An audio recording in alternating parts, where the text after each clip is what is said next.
ਮੇਰੀ ਭੂਆ ਬਹੁਤ ਅਮੀਰ ਸੀ। ਉਹਨਾਂ ਨੇ ਬਹੁਤ ਸਾਰੇ ਤੀਰਥ ਸਥਾਨਾਂ ਦੀ ਯਾਤਰਾ ਕੀਤੀ ਹੋਈ ਸੀ। ਉਹ ਹਰ ਮਹੀਨੇ ਆਪਣੇ ਖਰਚੇ ਤੇ ਮੁਹੱਲੇ ਦੀ ਇੱਕ ਔਰਤ ਨੂੰ ਤੀਰਥ ਯਾਤਰਾ ਤੇ ਜ਼ਰੂਰ ਭੇਜਦੀ ਸੀ। ਪੂਰਾ ਮੁਹੱਲਾ ਮੇਰੀ ਭੂਆ ਲਈ ਬਹੁਤ ਅਰਦਾਸਾਂ ਕਰਦਾ ਸੀ। ਮੁਹੱਲੇ ਦੇ ਹਰ ਘਰ ਵਿੱਚ ਮੇਰੀ ਭੂਆ ਦੇ ਹੀ ਚਰਚੇ ਹੁੰਦੇ ਸਨ। ਹਰ ਕੋਈ ਉਹਨਾਂ ਦੀ ਤਾਰੀਫ ਕਰਦਾ ਹੈ ਅਤੇ ਉਹਨਾਂ ਨੂੰ ਇੱਕ ਬਹੁਤ ਚੰਗੀ ਅਤੇ ਪਵਿੱਤਰ ਔਰਤ ਸਮਝਦਾ ਸੀ। ਇਸੇ ਕਰਕੇ ਮੈਨੂੰ ਵੀ ਆਪਣੇ ਭੂਆ ਨਾਲ ਬਹੁਤ ਪਿਆਰ ਸੀ। ਮੇਰੀ ਭੂਆ ਮੇਰੀ ਮੰਮੀ ਪਾਪਾ ਨੂੰ ਵੀ ਤੀਰਥ ਯਾਤਰਾ ਤੇ ਭੇਜਣਾ ਚਾਹੁੰਦੀ ਸੀ, ਪਰ ਮੇਰੇ ਪਾਪਾ ਨੇ ਮਨਾ ਕਰ ਦਿੱਤਾ ਸੀ। ਬਲਕਿ ਉਹ ਤਾਂ ਆਪਣੀ ਭੈਣ ਨਾਲ ਬਹੁਤ ਨਫ਼ਰਤ ਕਰਦੇ ਸਨ। ਸਿਰਫ ਮੇਰੇ ਪਾਪਾ ਹੀ ਨਹੀਂ, ਬਲਕਿ ਮੇਰਾ ਤਾਂ ਪੂਰਾ ਖਾਨਦਾਨ ਹੀ ਭੂਆ ਨਾਲ ਨਫ਼ਰਤ ਕਰਦਾ ਸੀ। ਮੇਰੀ ਭੂਆ ਦਾ ਨਾਮ ਤੇਜੋ ਸੀ। ਭੂਆ ਜੇਕਰ ਖਾਨਦਾਨ ਦੇ ਕਿਸੇ ਪ੍ਰੋਗਰਾਮ ਵਿੱਚ ਚਲੀ ਜਾਂਦੀ ਤਾਂ ਸਾਰੇ ਉਹਨਾਂ ਬਾਰੇ ਮੂੰਹ ਲੁਕੋ ਲੁਕੋ ਕੇ ਇੱਕ ਦੂਜੇ ਨਾਲ ਗੱਲਾਂ ਕਰਨ ਲੱਗ ਜਾਂਦੇ। ਹਰ ਪ੍ਰੋਗਰਾਮ ਵਿੱਚ ਉਹਨਾਂ ਦੇ ਖਿਲਾਫ ਗੱਲਾਂ ਹੁੰਦੀਆਂ ਸਨ। ਕੋਈ ਵੀ ਦਿਲ ਤੋਂ ਉਹਨਾਂ ਦੀ ਇੱਜ਼ਤ ਨਹੀਂ ਕਰਦਾ ਸੀ। ਜੇਕਰ ਕਿਸੇ ਦੀ ਮੌਤ ਹੋ ਜਾਂਦੀ ਤਾਂ ਸਭ ਤੋਂ ਪਹਿਲਾਂ ਉਹ ਉੱਥੇ ਹੁੰਦੀ ਸੀ।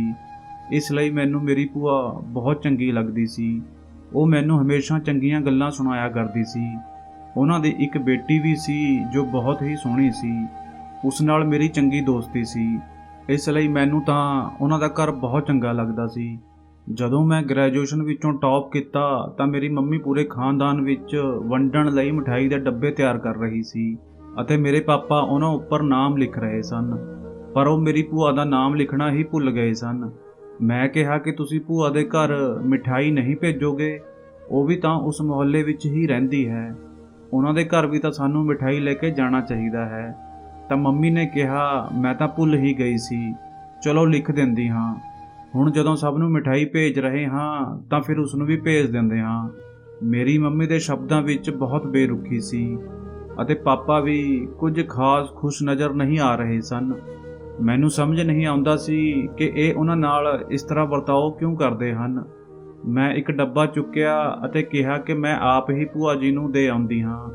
ਉਹਨਾਂ ਨੇ ਕਿਹਾ ਕਿ ਤੈਨੂੰ ਜਾਣ ਦੀ ਕੋਈ ਜ਼ਰੂਰਤ ਨਹੀਂ ਹੈ। ਮੈਂ ਕਿਹਾ ਨਹੀਂ, ਮੈਂ ਆਪ ਜਾਵਾਂਗੀ। ਜਦੋਂ ਮੈਂ ਭੂਆ ਦੇ ਘਰ ਗਈ ਤਾਂ ਉਹ ਮੈਨੂੰ ਹਮੇਸ਼ਾ ਦੀ ਤਰ੍ਹਾਂ ਪਿਆਰ ਨਾਲ ਕਹਿਣ ਲੱਗੀ, ਆ ਗਈ ਮੇਰੀ ਲਾਡੋ ਰਮਨਾ, ਪਰ ਇਹ ਕੀ ਧੀਏ ਇੰਨਾ ਛੋਟਾ ਦੁਪੱਟਾ ਲੈ ਕੇ ਆਈ ਹੈ। ਮੈਂ ਕਿਹਾ ਕਿ ਮੈਂ ਬਸ ਜਲਦੀ ਵਿੱਚ ਚੁੱਕ ਲਿਆਈ। ਉਹਨਾਂ ਨੇ ਮੈਨੂੰ ਸਮਝਾਇਆ ਕਿ ਨਹੀਂ ਧੀਏ, ਤੂੰ ਮੇਰੀ ਕੁੜੀ ਦੀ ਕੋਈ ਵੱਡੀ ਚੁੰਨੀ ਲੈ ਲੈ, ਹੁਣ ਤੂੰ ਜਵਾਨ ਹੋ ਗਈ ਹੈ। ਬੇਸ਼ੱਕ ਇੱਕ ਗਲੀ ਤੋਂ ਦੂਜੀ ਗਲੀ ਵਿੱਚ ਹੀ ਕਿਉਂ ਨਾ ਜਾਣਾ ਹੋਵੇ, ਚੰਗੀ ਤਰ੍ਹਾਂ ਦੁਪੱਟਾ ਲੈ ਕੇ ਆਇਆ ਜਾਇਆ ਕਰ, ਇਸ ਤਰ੍ਹਾਂ ਫਿਰਨਾ ਚੰਗਾ ਨਹੀਂ ਹੁੰਦਾ। ਮੈਨੂੰ ਉਹਨਾਂ ਦਾ ਇਸ ਤਰ੍ਹਾਂ ਸਮਝਾਉਣਾ ਬਹੁਤ ਚੰਗਾ ਲੱਗਿਆ ਸੀ। ਮੈਂ ਉਹਨਾਂ ਨੂੰ ਦੱਸਣ ਲੱਗੀ ਕਿ ਮੈਂ ਕਿੰਨੇ ਵਧੀਆ ਨੰਬਰ ਲੈ ਕੇ ਪਾਸ ਹੋਈ ਹਾਂ। ਇੰਨੇ ਵਿੱਚ ਮੇਰੇ ਪਾਪਾ ਦਾ ਫੋਨ ਆ ਗਿਆ। ਮੇਰੀ ਭੂਆ ਨੇ ਕਿਹਾ ਕਿ ਲਾਡੋ ਮੇਰੇ ਸਾਹਮਣੇ ਬੈਠੀ ਹੈ। ਪਾਪਾ ਦੀ ਆਵਾਜ਼ ਫੋਨ ਤੋਂ ਬਾਹਰ ਆ ਰਹੀ ਸੀ। ਉਹ ਬਸ ਇੱਕ ਹੀ ਗੱਲ ਕਹਿ ਰਹੇ ਸਨ, ਉਸ ਨੂੰ ਵਾਪਸ ਭੇਜ ਦੇ, ਸਾਨੂੰ ਕੋਈ ਕੰਮ ਹੈ। ਮੈਂ ਆਪਣੀ ਭੂਆ ਨੂੰ ਇਸ਼ਾਰਾ ਕਰਕੇ ਕਹਿ ਦਿੱਤਾ ਕਿ ਮੈਂ ਹਲੇ ਨਹੀਂ ਜਾਵਾਂਗੀ। ਭੂਆ ਜੀ ਨੇ ਕਿਹਾ ਕਿ ਠੀਕ ਹੈ, ਵਿਚਾਰੀ ਨੂੰ ਚਾਹ ਤਾਂ ਪੀਣ ਦਿਓ, ਪਰ ਪਾਪਾ ਵਾਰ-ਵਾਰ ਕਹਿ ਰਹੇ ਸਨ ਕਿ ਨਹੀਂ, ਚਾਹ ਬਾਅਦ ਵਿੱਚ ਪੀ ਲਵੀਂ, ਪਹਿਲਾਂ ਜਲਦੀ ਘਰ ਆ ਜਾ। ਮੈਂ ਤਾਂ ਹੈਰਾਨ ਸੀ ਕਿ ਮੇਰੇ ਪਾਪਾ ਮੈਨੂੰ ਭੂਆ ਦੇ ਘਰ 5 ਮਿੰਟ ਵੀ ਨਹੀਂ ਰੁਕਣ ਦਿੰਦੇ ਸਨ। ਖੈਰ, ਮੇਰੀ ਭੂਆ ਨੇ ਚਾਹ ਬਣਵਾ ਲਈ ਅਤੇ ਮੈਨੂੰ ਪਾਸ ਹੋਣ ਦੀ ਖੁਸ਼ੀ ਵਿੱਚ 6000 ਰੁਪਏ ਦਿੱਤੇ। ਜਦੋਂ ਮੈਂ ਵਾਪਸ ਆਈ ਤਾਂ ਮੇਰੀ ਮੰਮੀ ਪਾਪਾ ਨੇ ਮੈਨੂੰ ਝਿੜਕਣਾ ਸ਼ੁਰੂ ਕਰ ਦਿੱਤਾ। ਜਦੋਂ ਮੈਂ ਪੈਸਿਆਂ ਬਾਰੇ ਦੱਸਿਆ ਤਾਂ ਮੇਰੀ ਮੰਮੀ ਨੇ ਮੇਰੇ ਹੱਥ ਵਿੱਚੋਂ ਉਹ ਪੈਸੇ ਖੋਹ ਲਏ ਅਤੇ ਕਿਹਾ ਕਿ ਕੋਈ ਜ਼ਰੂਰਤ ਨਹੀਂ ਹੈ ਇਹਨਾਂ ਪੈਸਿਆਂ ਨਾਲ ਘਰ ਵਿੱਚ ਕੋਈ ਵੀ ਚੀਜ਼ ਲਿਆਉਣ ਦੀ। ਉਹਨਾਂ ਨੇ ਉੱਥੇ ਖੜੇ ਹੀ ਉਹ ਪੈਸੇ ਨੌਕਰਾਣੀ ਨੂੰ ਦੇ ਦਿੱਤੇ। ਮੈਂ ਗੁੱਸੇ ਵਿੱਚ ਕਿਹਾ, ਮੈਨੂੰ ਖਾਨਦਾਨ ਵਿੱਚੋਂ ਅੱਜ ਤੱਕ ਕਿਸੇ ਨੇ ਵੀ ਇੰਨੇ ਜ਼ਿਆਦਾ ਪੈਸੇ ਨਹੀਂ ਦਿੱਤੇ ਸਨ ਅਤੇ ਤੁਸੀਂ ਮੇਰੇ ਪੈਸੇ ਨੌਕਰਾਣੀ ਨੂੰ ਦੇ ਦਿੱਤੇ। ਮੇਰੇ ਪਾਪਾ ਨੇ ਮੇਰੇ ਹੱਥ ਤੇ 3000 ਰੁਪਏ ਰੱਖ ਦਿੱਤੇ ਅਤੇ ਕਿਹਾ ਕਿ ਇਹਨਾਂ ਨਾਲ ਸ਼ਾਪਿੰਗ ਕਰ ਲਈ। ਮੈਂ ਬਹੁਤ ਉਦਾਸ ਹੋ ਗਈ ਸੀ, ਕਿੱਥੇ 3000 ਅਤੇ ਕਿੱਥੇ 6000 ਰੁਪਏ।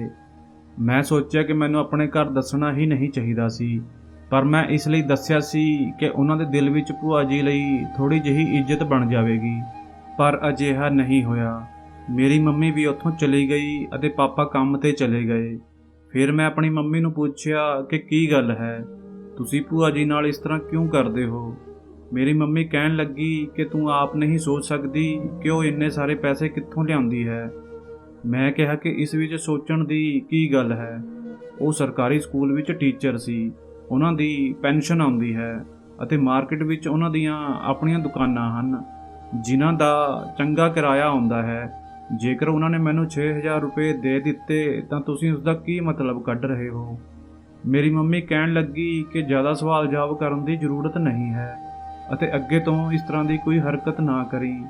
ਆਪਣੇ ਘਰ ਵਿੱਚ ਆਰਾਮ ਨਾਲ ਬੈਠ। ਅਗਲੇ ਦਿਨ ਮੰਮੀ ਘਰ ਵਿੱਚ ਨਹੀਂ ਸੀ, ਉਹ ਬਾਜ਼ਾਰ ਗਈ ਹੋਈ ਸੀ। ਤਾਂ ਮੇਰੀ ਭੂਆ ਘਰ ਆਈ ਅਤੇ ਮੈਨੂੰ ਇੱਕ ਲਿਫਾਫਾ ਫੜਾ ਦਿੱਤਾ। ਉਹਨਾਂ ਨੇ ਕਿਹਾ ਕਿ ਮੈਂ ਮੁਹੱਲੇ ਦੀ ਇੱਕ ਔਰਤ ਨੂੰ ਤੀਰਥ ਯਾਤਰਾ 'ਤੇ ਭੇਜਿਆ ਸੀ ਅਤੇ ਉਹ ਉੱਥੋਂ ਤੇਰੇ ਲਈ ਇਹ ਮਾਤਾ ਦੀ ਚੁੰਨੀ, ਕਲਾਵਾ ਅਤੇ ਪ੍ਰਸਾਦ ਲੈ ਕੇ ਆਈ ਹੈ। ਮੈਂ ਬਹੁਤ ਖੁਸ਼ ਹੋ ਗਈ ਸੀ। ਹੁਣ ਤਾਂ ਮੈਂ ਪਹਿਲਾਂ ਤੋਂ ਹੀ ਸੋਚ ਲਿਆ ਸੀ ਕਿ ਮੈਂ ਇਹ ਚੀਜ਼ਾਂ ਮੰਮੀ ਨੂੰ ਨਹੀਂ ਦਿਖਾਵਾਂਗੀ। ਮੈਂ ਉਹ ਲਿਫਾਫਾ ਲੁਕੋ ਦਿੱਤਾ। ਭੂਆ ਹਾਲੇ ਬੈਠੀ ਹੀ ਸੀ ਕਿ ਮੇਰੀ ਮੰਮੀ ਵੀ ਆ ਗਈ। ਮੰਮੀ ਨੇ ਉਹਨਾਂ ਨੂੰ ਚੰਗੀ ਤਰ੍ਹਾਂ ਨਮਸਤੇ ਵੀ ਨਹੀਂ ਬੁਲਾਈ ਅਤੇ ਪੁੱਛਣ ਲੱਗੇ ਕਿ ਕਿਵੇਂ ਆਉਣਾ ਹੋਇਆ। ਤਾਂ ਮੈਂ ਭੂਆ ਜੀ ਨੂੰ ਇਸ਼ਾਰਾ ਕਰ ਦਿੱਤਾ ਕਿ ਉਹ ਕੁਝ ਨਾ ਦੱਸਣ। ਤਾਂ ਉਹਨਾਂ ਨੇ ਕਿਹਾ ਕਿ ਬਸ ਇੰਜ ਹੀ ਮਿਲਣ ਆ ਗਈ ਸੀ। ਰਾਤ ਹੁੰਦੇ ਹੀ ਮੰਮੀ ਨੇ ਫਿਰ ਅਦਾਲਤ ਲਗਾ ਲਈ ਅਤੇ ਮੈਨੂੰ ਪੁੱਛਣ ਲੱਗੇ ਕਿ ਉਹ ਕਿਉਂ ਆਈ ਸੀ। ਪਾਪਾ ਨੇ ਵੀ ਮੈਨੂੰ ਝਿੜਕਣਾ ਸ਼ੁਰੂ ਕਰ ਦਿੱਤਾ। ਆਖਰ ਮੈਂ ਉਹਨਾਂ ਨੂੰ ਉਹ ਚੀਜ਼ ਦਿਖਾ ਦਿੱਤੀ ਜੋ ਭੂਆ ਦੇ ਕੇ ਗਈ ਸੀ ਅਤੇ ਕਿਹਾ ਕਿ ਮੈਨੂੰ ਲੱਗਿਆ ਤੁਸੀਂ ਇਹ ਵੀ ਕਿਸੇ ਨੂੰ ਦੇ ਦੇਵੋਗੇ। ਮੇਰੀ ਮੰਮੀ ਪਾਪਾ ਨੂੰ ਕਹਿਣ ਲੱਗੀ, ਦੇਖ ਲਓ ਤੁਸੀਂ, ਤੁਹਾਡੀ ਭੈਣ ਕਰਕੇ ਹੁਣ ਇਹ ਸਾਡੇ ਨਾਲ ਵੀ ਝੂਠ ਬੋਲਣ ਲੱਗੀ ਹੈ, ਕੱਲ ਨੂੰ ਧੋਖਾ ਦੇਵੇਗੀ ਅਤੇ ਭੱਜ। ਅਚਾਨਕ ਮੇਰੀ ਮੰਮੀ ਦੀ ਜ਼ੁਬਾਨ ਰੁਕ ਗਈ ਸੀ। ਉਹ ਇਹ ਕਹਿਣਾ ਚਾਹੁੰਦੀ ਸੀ ਕਿ ਮੈਂ ਘਰ ਤੋਂ ਭੱਜ ਜਾਵਾਂਗੀ। ਅਜਿਹੀ ਵੀ ਕੀ ਗੱਲ ਸੀ? ਮੇਰੇ ਪਾਪਾ ਨੇ ਕਿਹਾ ਕਿ ਇਹ ਚੀਜ਼ ਤਾਂ ਤੂੰ ਰੱਖ ਲੈ, ਪਰ ਅੱਗੇ ਤੋਂ ਇਸ ਤਰ੍ਹਾਂ ਜੇਕਰ ਤੂੰ ਝੂਠ ਬੋਲਿਆ ਤਾਂ ਸਾਡੇ ਤੋਂ ਬੁਰਾ ਕੋਈ ਨਹੀਂ ਹੋਵੇਗਾ। ਭੂਆ ਜੀ ਦੀ ਬੇਟੀ ਦੇ ਮੰਗਣੇ ਦੀ ਤਾਰੀਖ ਪੱਕੀ ਹੋ ਗਈ ਸੀ ਅਤੇ ਮੰਗਣੇ ਵਾਲੇ ਦਿਨ ਅਸੀਂ ਉੱਥੇ ਗਏ ਸੀ ਅਤੇ ਮੈਂ ਕਿਹਾ ਕਿ ਮੈਂ ਰਾਤ ਨੂੰ ਇੱਥੇ ਹੀ ਰੁਕਣਾ ਚਾਹੁੰਦੀ ਹਾਂ। ਉਹਨਾਂ ਨੇ ਕਿਹਾ ਕਿ ਠੀਕ ਹੈ, ਆਪਾਂ ਰਲ ਮਿਲ ਕੇ ਸਾਰੇ ਹਾਸੀ ਮਜ਼ਾਕ ਕਰਾਂਗੇ। ਉਹਨਾਂ ਦੇ ਘਰ ਕੁਝ ਹੋਰ ਰਿਸ਼ਤੇਦਾਰ ਵੀ ਆਏ ਹੋਏ ਸਨ। ਮੈਂ ਮੰਮੀ ਨੂੰ ਕਿਹਾ ਕਿ ਮੈਂ ਅੱਜ ਰਾਤ ਨੂੰ ਇੱਥੇ ਹੀ ਰੁਕਣਾ ਚਾਹੁੰਦੀ ਹਾਂ ਤਾਂ ਉਹਨਾਂ ਨੇ ਸਾਫ਼ ਮਨਾ ਕਰ ਦਿੱਤਾ। ਮੈਂ ਕਿਹਾ ਕਿ ਮੈਂ 2-3 ਘੰਟੇ ਬਾਅਦ ਵਾਪਸ ਆ ਜਾਵਾਂਗੀ, ਪਰ ਪਾਪਾ ਨੇ ਮੇਰੀ ਗੱਲ ਨਹੀਂ ਮੰਨੀ। ਉਹਨਾਂ ਨੇ ਕਿਹਾ ਕਿ ਕੋਈ ਜ਼ਰੂਰਤ ਨਹੀਂ ਹੈ, ਜਿੰਨਾ ਤੈਨੂੰ ਕਿਹਾ ਜਾਵੇ ਓਨਾ ਹੀ ਕਰਿਆ ਕਰ। ਮੈਂ ਤਾਂ ਉਹਨਾਂ ਦੀ ਨਫ਼ਰਤ ਤੋਂ ਤੰਗ ਆ ਚੁੱਕੀ ਸੀ। 2-4 ਮਹੀਨੇ ਇਸੇ ਤਰ੍ਹਾਂ ਲੰਘ ਗਏ ਤਾਂ ਭੂਆ ਇੱਕ ਦਿਨ ਫਿਰ ਸਾਡੇ ਘਰ ਆਈ। ਉਹ ਮੇਰੇ ਲਈ ਇੱਕ ਸੂਟ ਲੈ ਕੇ ਆਈ ਸੀ। ਮੇਰੀ ਮੰਮੀ ਨੇ ਕਿਹਾ ਕਿ ਇਹ ਕਿਸ ਖੁਸ਼ੀ ਵਿੱਚ ਦੇ ਰਹੀ ਹੈ ਤਾਂ ਉਹਨਾਂ ਨੇ ਕਿਹਾ ਕਿ ਮੈਂ ਬਾਜ਼ਾਰ ਗਈ ਸੀ, ਆਪਣੀ ਕੁੜੀ ਲਈ ਨਵਾਂ ਜੋੜਾ ਲਿਆਈ ਸੀ ਤਾਂ ਸੋਚਿਆ ਇਸ ਲਈ ਵੀ ਲੈ ਲਵਾਂ। ਮੇਰੀ ਮੰਮੀ ਨੇ ਕਿਹਾ ਕਿ ਮੇਰੀ ਬੇਟੀ 'ਤੇ ਜ਼ਿਆਦਾ ਖਰਚਾ ਕਰਨ ਦੀ ਕੋਈ ਜ਼ਰੂਰਤ ਨਹੀਂ ਹੈ। ਮੇਰੀ ਭੂਆ ਦਾ ਕਹਿਣਾ ਸੀ ਕਿ ਕੁੜੀਆਂ ਲਈ ਤਾਂ ਜੇਕਰ ਇਨਸਾਨ ਨੂੰ ਆਪਣੇ ਆਪ ਨੂੰ ਵੇਚ ਕੇ ਵੀ ਤਾਂ ਜ਼ਰੂਰ ਲੈ ਲੈਣਾ ਚਾਹੀਦਾ ਹੈ। ਇਸ ਗੱਲ 'ਤੇ ਮੇਰੀ ਮੰਮੀ ਨੇ ਕਿਹਾ ਕਿ ਹਾਂ, ਆਪਣੇ ਆਪ ਨੂੰ ਵੇਚ ਕੇ ਤਾਂ ਲੋਕ ਬਹੁਤ ਕੁਝ ਲੈ ਲੈਂਦੇ ਹਨ। ਇਹ ਸੁਣ ਕੇ ਇੱਕਦਮ ਭੂਆ ਦੇ ਚਿਹਰੇ ਦੀ ਮੁਸਕਰਾਹਟ ਉੱਡ ਗਈ, ਕਿਉਂਕਿ ਮੰਮੀ ਨੇ ਜ਼ਿਆਦਾ ਹੀ ਤਾਨੇ ਮਾਰਨ ਵਾਲੀ ਗੱਲ ਕਹਿ ਦਿੱਤੀ ਸੀ। ਮੈਨੂੰ ਸਮਝ ਨਹੀਂ ਆਇਆ ਸੀ ਕਿ ਮੰਮੀ ਨੇ ਭੂਆ ਨੂੰ ਇੰਨਾ ਵੱਡਾ ਤਾਨਾ ਕਿਉਂ ਮਾਰਿਆ ਸੀ, ਪਰ ਇਸ ਗੱਲ 'ਤੇ ਭੂਆ ਨੇ ਕੋਈ ਜਵਾਬ ਨਹੀਂ ਦਿੱਤਾ ਅਤੇ ਮੈਨੂੰ ਕਿਹਾ ਕਿ ਹੁਣ ਮੈਂ ਚੱਲਦੀ ਹਾਂ, ਤੂੰ ਇਹ ਸੂਟ ਸਵਾ ਲਈ ਅਤੇ ਕੁਝ ਦਿਨਾਂ ਬਾਅਦ ਮੈਂ ਆਪਣੀ ਕੁੜੀ ਦੇ ਸਹੁਰੇ ਵਾਲਿਆਂ ਨੂੰ ਰੋਟੀ 'ਤੇ ਬੁਲਾਵਾਂਗੀ। ਉਸ ਦਿਨ ਤੁਸੀਂ ਵੀ ਜ਼ਰੂਰ ਆਇਓ ਅਤੇ ਤੂੰ ਇਹ ਸੂਟ ਪਾ ਕੇ ਚੰਗੀ ਤਰ੍ਹਾਂ ਤਿਆਰ ਹੋ ਕੇ ਆਈ। ਮੇਰੀ ਮੰਮੀ ਨੇ ਕਿਹਾ ਕਿ ਇਹ ਕਿਉਂ ਚੰਗੀ ਤਰ੍ਹਾਂ ਤਿਆਰ ਹੋ ਕੇ ਆਵੇਗੀ, ਤੂੰ ਆਪਣੀ ਕੁੜੀ ਨੂੰ ਹੀ ਚੰਗੀ ਤਰ੍ਹਾਂ ਤਿਆਰ ਕਰ ਲਈ। ਮੇਰੀ ਮੰਮੀ ਨੂੰ ਭੂਆ ਦੀ ਹਰ ਗੱਲ ਤੋਂ ਪ੍ਰੋਬਲਮ ਸੀ। ਆਖਰਕਾਰ ਮੇਰੀ ਭੂਆ ਦੀਆਂ ਅੱਖਾਂ ਵਿੱਚ ਹੰਝੂ ਆ ਗਏ। ਮੈਂ ਵੀ ਹੈਰਾਨ ਰਹਿ ਗਈ। ਉਹ ਆਪਣੇ ਹੰਝੂ ਲੁਕਾਉਂਦੀ ਹੋਈ ਉੱਥੋਂ ਚਲੀ ਗਈ। ਜਦੋਂ ਕੋਈ ਰੋਂਦਾ ਹੈ ਤਾਂ ਸਾਹਮਣੇ ਵਾਲੇ ਨੂੰ ਪਤਾ ਚੱਲ ਹੀ ਜਾਂਦਾ ਹੈ, ਪਰ ਕੁਝ ਲੋਕ ਜਾਣ-ਬੁੱਝ ਕੇ ਨਜ਼ਰਅੰਦਾਜ਼ ਕਰ ਦੇਣ ਤਾਂ ਗੱਲ ਅਲੱਗ ਹੈ। ਪਰ ਮੈਨੂੰ ਪਤਾ ਲੱਗ ਗਿਆ ਸੀ ਕਿ ਉਹ ਇਸ ਘਰ ਵਿੱਚੋਂ ਰੋ ਕੇ ਹੀ ਨਿਕਲੀ ਸੀ। ਪਰ ਗੱਲ ਇਹ ਸੀ ਕਿ ਜਿੰਨੀ ਨਫ਼ਰਤ ਮੇਰੀ ਮੰਮੀ ਨੂੰ ਮੇਰੀ ਭੂਆ ਤੋਂ ਸੀ, ਉਹ ਤਾਂ ਅਕਸਰ ਭਾਬੀ ਅਤੇ ਨਣਦ ਵਿੱਚ ਇਸ ਤਰ੍ਹਾਂ ਦੇ ਲੜਾਈ ਝਗੜੇ ਅਤੇ ਨਫ਼ਰਤ ਹੁੰਦੀ ਹੀ ਰਹਿੰਦੀ ਹੈ। ਪਰ ਮੈਂ ਇਸ ਗੱਲ ਤੋਂ ਪਰੇਸ਼ਾਨ ਸੀ ਕਿ ਮੇਰੇ ਪਾਪਾ ਨੂੰ ਵੀ ਮੇਰੀ ਭੂਆ ਤੋਂ ਬਹੁਤ ਨਫ਼ਰਤ ਸੀ, ਜਦੋਂ ਕਿ ਉਹ ਉਹਨਾਂ ਦੀ ਛੋਟੀ ਭੈਣ ਸੀ। ਰਾਤ ਨੂੰ ਫਿਰ ਮੰਮੀ ਪਾਪਾ ਆਪਸ ਵਿੱਚ ਕੋਈ ਗੱਲ ਕਰ ਰਹੇ ਸਨ ਤਾਂ ਥੋੜੀ ਦੇਰ ਬਾਅਦ ਪਾਪਾ ਨੇ ਭੂਆ ਨੂੰ ਫੋਨ ਮਿਲਾ ਲਿਆ। ਪਾਪਾ ਉਹਨਾਂ ਨੂੰ ਕਹਿ ਰਹੇ ਸੀ ਕਿ ਦੇਖ, ਤੂੰ ਆਪਣੀ ਹਰਕਤਾਂ ਤੋਂ ਬਾਜ਼ ਆ ਜਾ। ਮੇਰੀ ਕੁੜੀ ਨਾਲ ਇਹ ਸਭ ਕੁਝ ਨਾ ਕਰ, ਉਹ ਬਹੁਤ ਮਾਸੂਮ ਹੈ। ਉਹ ਤੇਰੀ ਅਸਲੀਅਤ ਨਹੀਂ ਜਾਣਦੀ, ਉਹ ਤੈਨੂੰ ਪਿਆਰ ਕਰਦੀ ਹੈ। ਕੱਲ ਨੂੰ ਉਸ ਦਾ ਦਿਲ ਟੁੱਟ ਗਿਆ ਤਾਂ ਉਹ ਕੀ ਸੋਚੇਗੀ? ਪਾਪਾ ਮੇਰੀ ਭੂਆ ਨਾਲ ਇਸ ਤਰ੍ਹਾਂ ਗੱਲ ਕਿਉਂ ਕਰ ਰਹੇ ਸਨ? ਆਖਿਰ ਮੇਰੀ ਭੂਆ ਮੇਰੇ ਨਾਲ ਕੀ ਕਰ ਰਹੀ ਸੀ? ਮੇਰੇ ਪਾਪਾ ਨੇ ਉਹਨਾਂ ਨੂੰ ਕਿਹਾ ਕਿ ਤੂੰ ਮੇਰੀ ਬੇਟੀ ਦੇ ਇੰਨੇ ਨੇੜੇ ਨਾ ਆ, ਤੂੰ ਉਸ ਤੋਂ ਦੂਰ ਰਹਿ। ਹਾਲੇ ਉਸ ਨੂੰ ਸਾਰੀ ਕਹਾਣੀ ਦਾ ਪਤਾ ਨਹੀਂ ਹੈ, ਪਰ ਤੈਨੂੰ ਤਾਂ ਪੂਰੀ ਗੱਲ ਪਤਾ ਹੈ ਨਾ। ਉਹ ਸਾਨੂੰ ਤੰਗ ਕਰਦੀ ਹੈ। ਮੈਨੂੰ ਉਸ ਦਾ ਤੇਰੇ ਘਰ ਆਉਣਾ ਜਾਣਾ, ਤੇਰੇ ਨਾਲ ਰਹਿਣਾ ਬਿਲਕੁਲ ਵੀ ਪਸੰਦ ਨਹੀਂ ਹੈ। ਅੱਜ ਤਾਂ ਮੈਂ ਤੈਨੂੰ ਪਿਆਰ ਨਾਲ ਸਮਝਾ ਰਿਹਾ ਹਾਂ, ਨਹੀਂ ਤਾਂ ਇਸ ਤੋਂ ਬਾਅਦ ਮੈਨੂੰ ਕੋਈ ਹੋਰ ਤਰੀਕਾ ਅਪਣਾਉਣਾ ਪਵੇਗਾ। ਮੈਨੂੰ ਬਿਲਕੁਲ ਸਮਝ ਨਹੀਂ ਆ ਰਿਹਾ ਸੀ ਕਿ ਇਹ ਸਭ ਕੀ ਹੋ ਰਿਹਾ ਹੈ। ਮੈਨੂੰ ਸ਼ਾਇਦ ਕਿਸੇ ਹੋਰ ਤੋਂ ਪੁੱਛਣਾ ਚਾਹੀਦਾ ਸੀ। ਮੈਂ ਸੋਚਣ ਲੱਗੀ ਕਿ ਮੈਨੂੰ ਇਸ ਬਾਰੇ ਕੌਣ ਦੱਸ ਸਕਦਾ ਹੈ। ਫਿਰ ਮੇਰੇ ਦਿਮਾਗ ਵਿੱਚ ਆਇਆ, ਮੇਰੀ ਇੱਕ ਮਾਸੀ ਸੀ ਜੋ ਭੂਆ ਦੇ ਨਾਲ ਹੀ ਕਾਲਜ ਵਿੱਚ ਪੜ੍ਹਦੀ ਸੀ। ਮਾਸੀ ਅਤੇ ਭੂਆ ਦੀ ਆਪਸ ਵਿੱਚ ਬਹੁਤ ਦੋਸਤੀ ਸੀ, ਪਰ ਮੇਰੀ ਇਹ ਮਾਸੀ ਵੀ ਹੁਣ ਮੇਰੀ ਭੂਆ ਨਾਲ ਜ਼ਿਆਦਾ ਮੇਲ ਮਿਲਾਪ ਨਹੀਂ ਰੱਖਦੀ ਸੀ। ਪਰ ਪਹਿਲਾਂ ਉਹ ਦੋਵੇਂ ਚੰਗੀਆਂ ਸਹੇਲੀਆਂ ਸਨ। ਹੁਣ ਮੇਰੀ ਉਹ ਮਾਸੀ ਹੀ ਮੈਨੂੰ ਦੱਸ ਸਕਦੀ ਸੀ ਕਿ ਮੇਰੀ ਭੂਆ ਨੂੰ ਸਾਰੇ ਖਾਨਦਾਨ ਵਿੱਚ ਇੰਨਾ ਬੁਰਾ ਕਿਉਂ ਸਮਝਿਆ ਜਾਂਦਾ ਹੈ। ਇੱਕ ਦਿਨ ਮੈਂ ਉਹਨਾਂ ਦੇ ਘਰ ਚਲੀ ਗਈ ਅਤੇ ਉਹਨਾਂ ਨੂੰ ਸਾਰੀ ਗੱਲ ਪੁੱਛਣ ਲੱਗੀ। ਉਹਨਾਂ ਨੇ ਭੂਆ ਦੇ ਬਾਰੇ ਵਿੱਚ ਮੈਨੂੰ ਇੱਕ ਅਜਿਹੀ ਗੱਲ ਦੱਸੀ ਜਿਸ ਨੂੰ ਸੁਣ ਕੇ ਮੇਰੇ ਸਰੀਰ ਵਿੱਚ ਜਾਨ ਹੀ ਨਿਕਲ ਗਈ। ਮੈਂ ਬਿਨਾਂ ਕੁਝ ਕਹੇ ਉੱਥੋਂ ਵਾਪਸ ਆ ਗਈ। ਕੁਝ ਦਿਨ ਇਸੇ ਤਰ੍ਹਾਂ ਲੰਘ ਗਏ ਅਤੇ ਫਿਰ ਮੇਰੇ ਦਿਮਾਗ ਵਿੱਚ ਇੱਕ ਖਿਆਲ ਆਇਆ। ਮੈਂ ਅਗਲੇ ਹੀ ਦਿਨ ਭੂਆ ਦੇ ਘਰ ਚਲੀ ਗਈ, ਜਦੋਂ ਕਿ ਮੇਰੇ ਪਾਪਾ ਨੇ ਮੈਨੂੰ ਮਨਾ ਕੀਤਾ ਹੋਇਆ ਸੀ। ਜਿਸ ਦਿਨ ਤੋਂ ਮੇਰੇ ਪਾਪਾ ਨੇ ਉਹਨਾਂ ਨੂੰ ਫੋਨ ਤੇ ਮਨਾ ਕੀਤਾ ਸੀ, ਉਹ ਮੇਰੇ ਨਾਲ ਕੋਈ ਗੱਲ ਹੀ ਨਹੀਂ ਕਰ ਰਹੀ ਸੀ।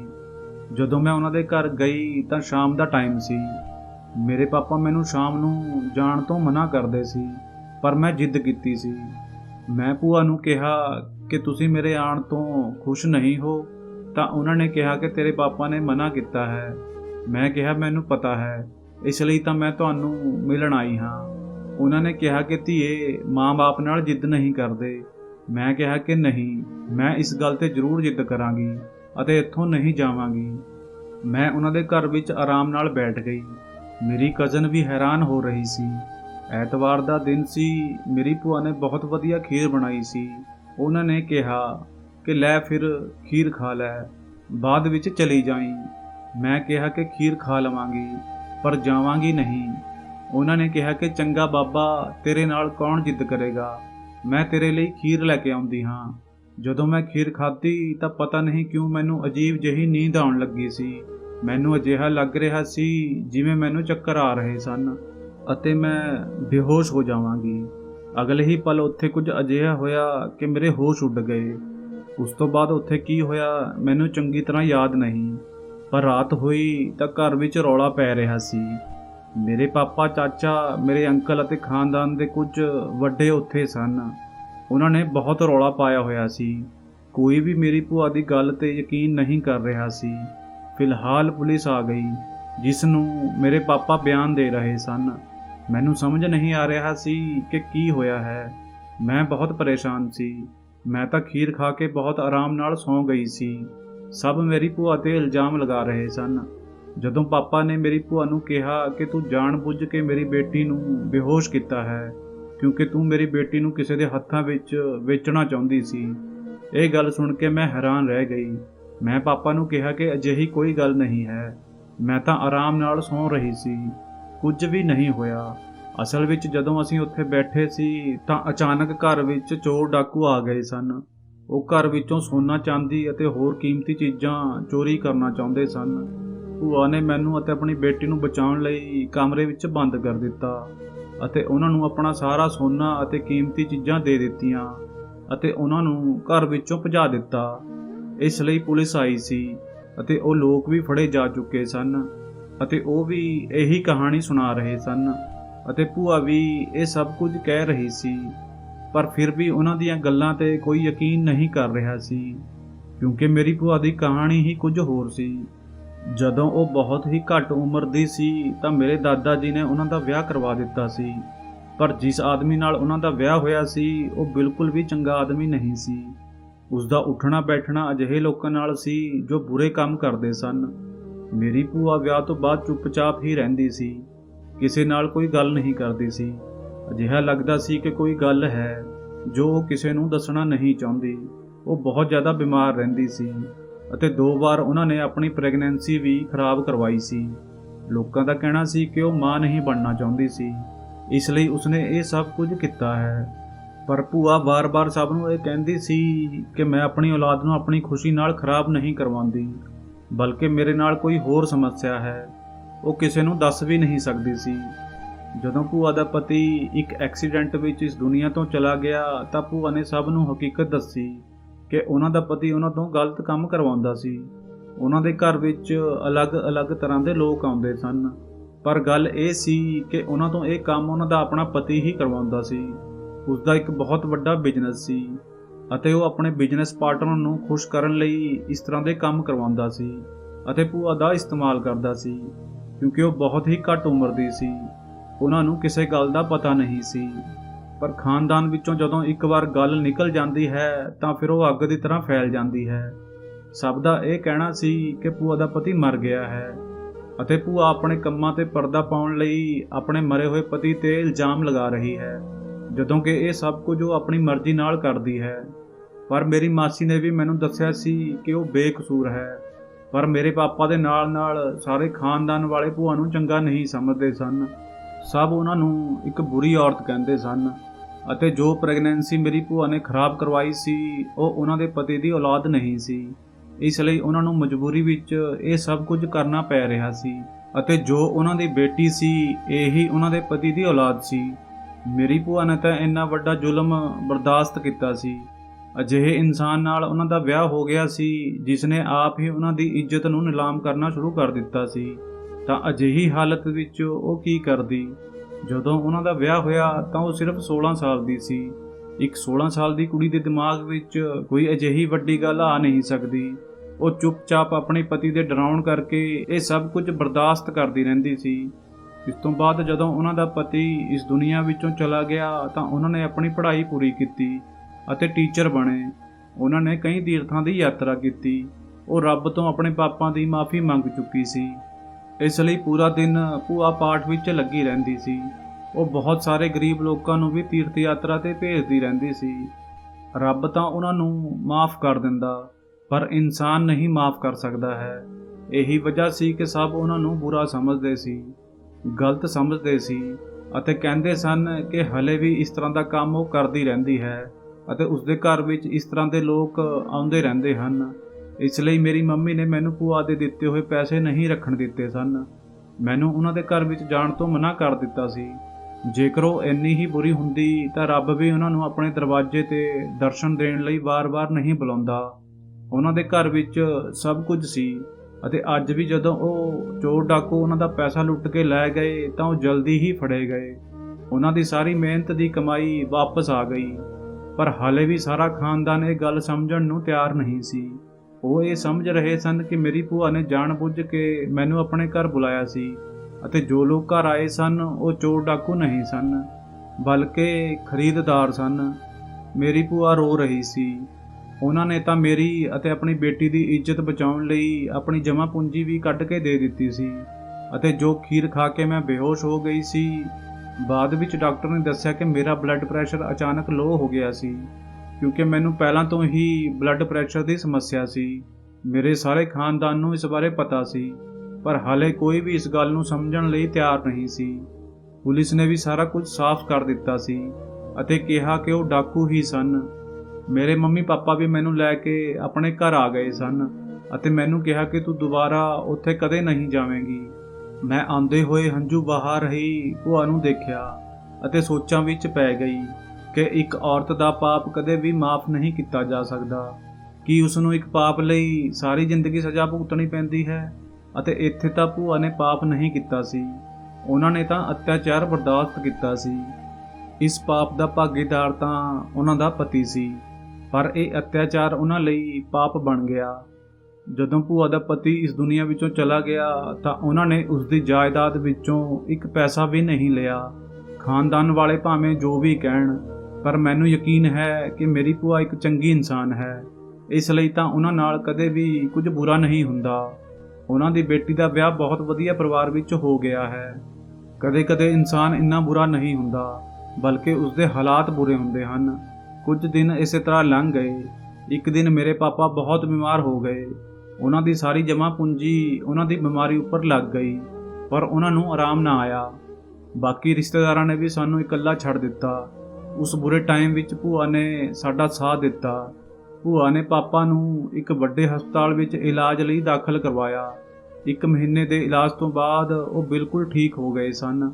ਹੁਣ ਉਹ ਦਿਲ ਹੀ ਦਿਲ ਵਿੱਚ ਸ਼ਰਮਿੰਦਾ ਹੁੰਦੇ ਹਨ ਕਿ ਉਹਨਾਂ ਨੇ ਆਪਣੀ ਭੈਣ ਨੂੰ ਕੀ ਕੁਝ ਨਹੀਂ ਕਿਹਾ ਸੀ, ਪਰ ਉਹਨਾਂ ਦੀ ਭੈਣ ਨੇ ਉਹਨਾਂ ਨੂੰ ਇਸ ਗੱਲ ਦਾ ਇੱਕ ਵੀ ਤਾਨਾ ਨਹੀਂ ਦਿੱਤਾ।